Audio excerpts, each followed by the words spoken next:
আচ্ছা, মাশাআল্লাহ। আমার স্নেহের এবং আদরের ছাত্র মোহাম্মদ ফায়াজ আজকে আহ, পবিত্র মহাগ্রন্থ আল কোরআনের প্রথম পাঠ, প্রথম সবক গ্রহণ করলো। এটা আসলে অত্যন্ত চমৎকার এবং অত্যন্ত ভালো একটা সংবাদ। পবিত্র কোরআন এটা হচ্ছে মানব জাতির মুক্তির লক্ষ্যে মহান আল্লাহ পাক রব্বুল আলামিন পৃথিবীতে মানব জাতির, বিশেষ করে সকল মানব জাতি পৃথিবীতে কিয়ামত পর্যন্ত, শুরু থেকে এ পর্যন্ত যত মানুষ এসছে এবং কিয়ামত পর্যন্ত যারা আসবে সকলের জন্য এটা একটা বিধান, সংবিধান হিসেবে মানব জাতির একটা মুক্তির সনদ হিসেবে আল্লাহ পাক প্রেরণ করেছে। এবং পবিত্র কোরআন কারিমে আল্লাহ পাক উল্লেখ করে বলছেন যে এই কোরআন এমন একটা গ্রন্থ, যে কোনো ধর্মের লোক যদি কোরআনের ছায়াতলে আসে এবং কোরআনের সবক গ্রহণ করে, কোরআনের পাঠ গ্রহণ করে এবং সে ঈমান আনয়ন করার পরে এই কিতাবকে অনুসরণ করে সে যদি তার জীবনে চলে, তার জীবনের প্রত্যেকটা কাজকে পরিচালনা করে, তাহলে সে যেভাবে দুনিয়াতেও শান্তি পাবে, আখিরাতেও তার জন্য রয়েছে আল্লাহ পাকের পক্ষ থেকে মহা পুরস্কার, সেটা হচ্ছে জান্নাত।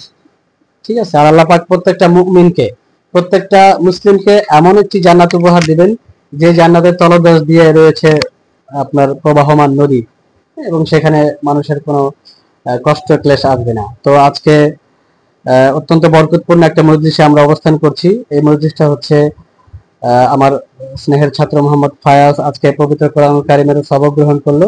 আজকে ফায়াজের জবান থেকে আমরা শুনবো যে তার অনুভূতি কি। ফায়াজ, তুমি আজকে আল্লাহর কালামের সবক গ্রহণ করলা, প্রথম পাঠ গ্রহণ করলা, তোমার কাছে কেমন লাগছে? অনেক ভালো লাগছে। আচ্ছা, হ্যাঁ, তারপরে এই কোরআনকে তুমি কিভাবে পড়বা এবং তুমি কিভাবে কোরআনকে দেখো আর কি?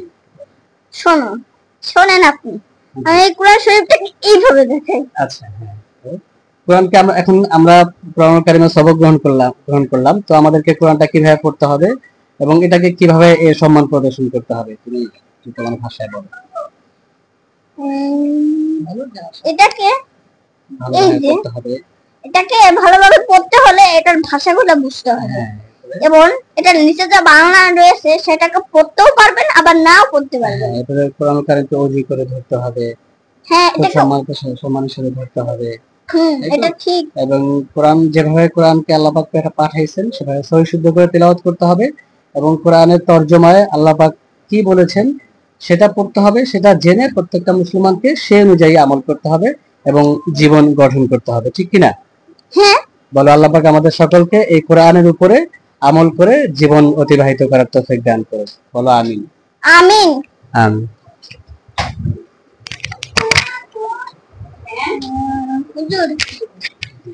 হুজুর, এই কোরআন শরীফটা